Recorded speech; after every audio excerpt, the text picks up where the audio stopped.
Kasih disiarkanlah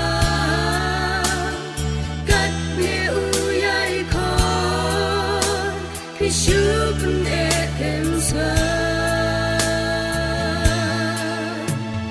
Henryas ni bishar Ak dijo upenha Ada kuno siya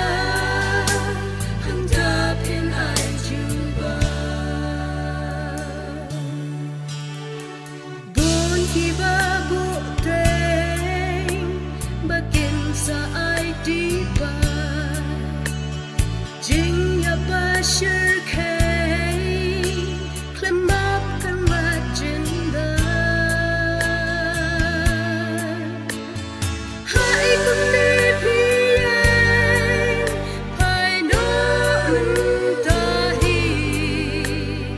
yo kun sayang khan but ba be mar way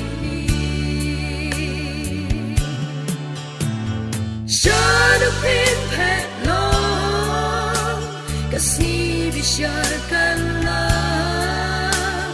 katnya uyai kon Pishupun etemsan Hilisi bishar hak dijo upenha Ada kuno siya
Kasih disiarkanlah